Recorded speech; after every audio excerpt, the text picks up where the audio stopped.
Lapindo tidak bersalah. Gempa bumi aja pemerintah nanggung, bukan dari lubang yang digali. 150 meter ke lubang gali, keluarlah lumpur dan kemudian berbarengan dengan air. Saya tentu akan bertanggung jawab, tapi bukan ganti rugi. Mahkamah Agung sudah memutuskan bahwa Lapindo tidak bersalah. Jadi sifatnya jual beli, karena saya tidak salah, jual beli. Tahun 2006, Sidoarjo berguncang. Dari dasar pengeboran di Porong, menyembur lumpur panas tanpa henti. Ribuan rumah tenggelam, ratusan hektar lahan rusak, dan ribuan warga kehilangan tempat tinggal. Apakah ini murni bencana alam, ataukah ini merupakan kelalaian manusia dalam mengelola sumber daya alam? Perkenalkan, saya Tarik Andradit dengan NIM 2210611383. Hari ini saya akan membahas terkait lumpur Lapindo.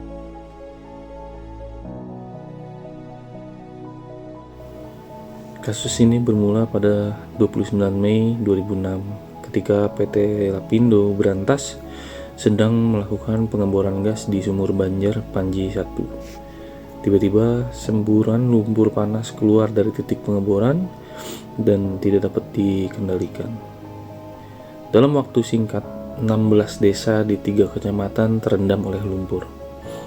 Ribuan warga harus mengungsi dan infrastruktur utama seperti jalan tol, jalur kereta api, lumpuh total.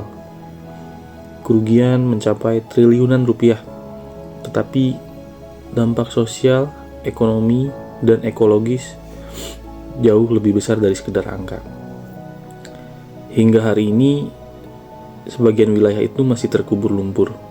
Dari sinilah muncul pertanyaan besar terkait dengan tanggung jawab hukum, tanggung jawab moral, dan keadilan lingkungan. Untuk memahami persoalan ini, kita harus kembali pada dasar hukum lingkungan di Indonesia. Hukum lingkungan modern menegaskan bahwa manusia bukan penguasa alam, melainkan bagian dari ekosistem yang memiliki tanggung jawab untuk menjaganya. Undang-Undang Nomor 32 Tahun 2009 tentang perlindungan dan pengelolaan lingkungan hidup menjadi landasan utamanya.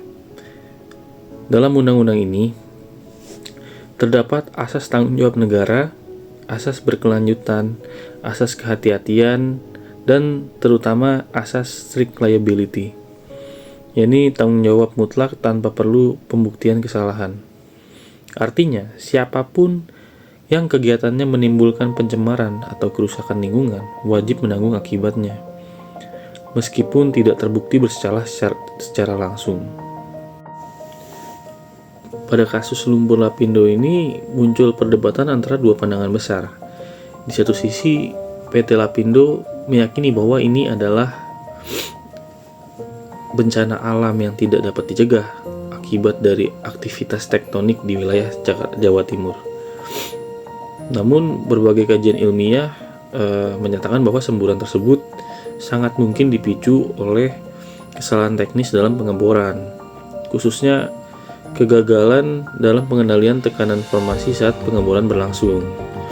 Jika demikian, maka penyebab utamanya bukan geologi alamiah, melainkan kelalaian manusia.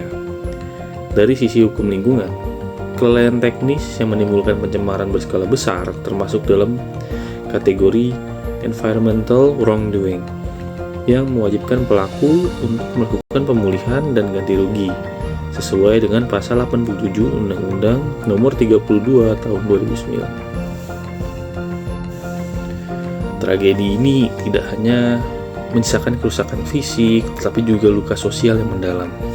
Ribuan warga kehilangan tanah, pekerjaan, dan identitas sosial mereka. Banyak yang harus hidup di pengungsian selama bertahun-tahun, dengan proses ganti rugi yang berjalan lambat dan tidak merata, serta dicicil. Prinsip keadilan lingkungan menuntut bahwa setiap korban berhak atas pemulihan yang layak, cepat, dan menyeluruh. Disinilah prinsip polluter pays menjadi penting, bahwa pihak yang menyebabkan kerusakan, yaitu pelaku usaha atau korporasi, harus memikul beban biaya pemulihan dan kompensasi. Namun dalam praktiknya, penegakan prinsip ini kerap terhambat oleh kekuatan politik dan ekonomi perusahaan besar. Kelemahan koordinasi antar lembaga pemerintah memperburuk keadaan, sehingga korban tidak memperoleh hak konstitusionalisnya atas lingkungan hidup yang baik dan sehat. Jadi pada kasus lumpur lapindo ini memberikan pelajaran berharga bagi penegakan hukum lingkungan di Indonesia. Yang pertama, yaitu negara harus memperkuat pengawasan terhadap kegiatan eksplorasi sumber daya alam yang berisiko tinggi. Dan setiap proyek industri harus melalui analisis mengenai dampak lingkungan atau AMDAL secara ketat dan transparan. Yang kedua, prinsip strict liability perlu ditegakkan tanpa kompromi agar korporasi tidak dapat berlindung di balik klaim bencana alam. Lalu yang ketiga, negara wajib menjamin pemulihan lingkungan dan kehidupan sosial ekonomi masyarakat terdampak. Karena kegagalan menegakkan hukum lingkungan sama artinya dengan mengingkari pasal 24H ayat 1 Undang-Undang Dasar 1945 yang menjamin hak setiap orang atas lingkungan hidup yang baik dan sehat. Dalam hal ini, hukum lingkungan tidak boleh berhenti pada teori, melainkan harus hidup dan memberikan keadilan nyata bagi rakyat. Hingga pada saat ini, lumpur di Sidoarjo ini mungkin telah mengeras, tetapi luka sosial dan ekologis masih belum sepenuhnya sembuh. Tragedi ini menjadi cermin dari pentingnya tanggung jawab hukum dan moral dalam mengelola alam.